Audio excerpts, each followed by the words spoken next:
Dobrý večer. Niekedy je lepšie držať jazyk za zubami. Ja o tom niečo viem. Takto som rozbila už niekoľko manželstiev. No, to boli pekné časy. No nič.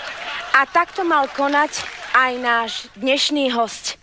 Je ním pán Vlk a ja ho vítam v našom štúdiu.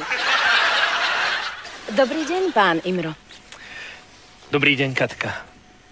No tak, Imro, porozprávajte nám náš príbeh. Takto, ja som bol vtedy ešte úplne iný človek. Ešte predtým, než sa stala tá otrasná tragédia. Počkajte, aká tragédia? Katka, ja som zožral červenej karkulke starú mamu. Imro, sadnite si na miesto. Áno. A my pokračujeme ďalej. Vy ste zožral karkulke mamu? Starú mamu. Starú mamu, Imro.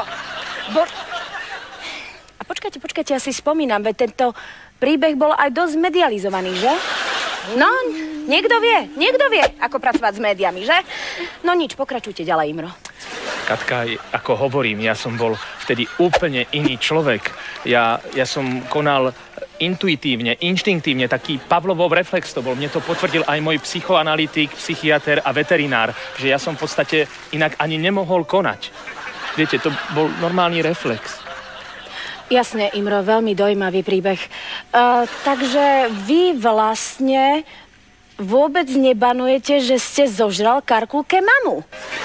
Starú mamu. Starú mamu. Katka, mne je to veľmi ľúto.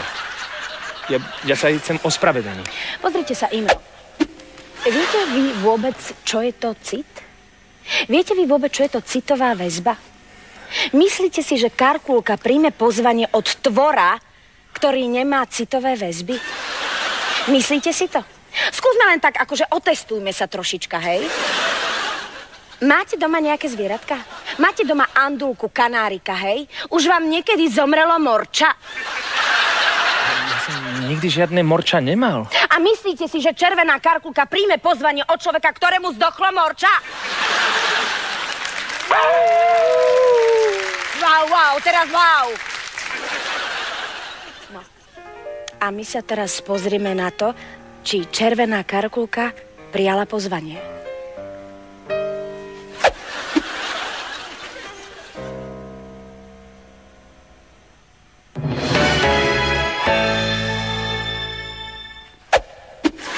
Takže karkulka, musela to byť pre teba naozaj veľká trauma, že ti Imro zožral mamu, že? Babku.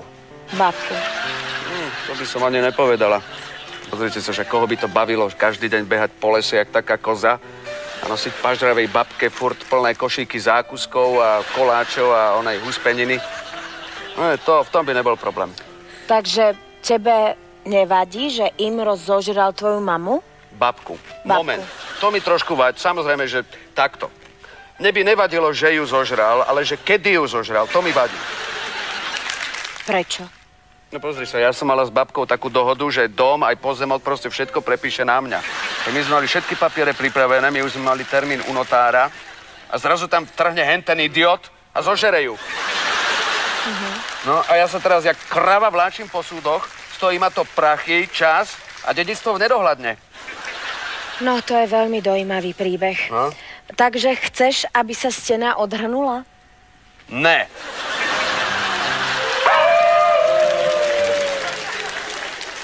No vidíte, aj o toto nám ide v našej pošte pre teba. Imro nedržal jazyk za zubami a preto karkulka prišla o dedičstvo. No, presne tak. Je to presne ako s mojou kamarátkou Zdenkou.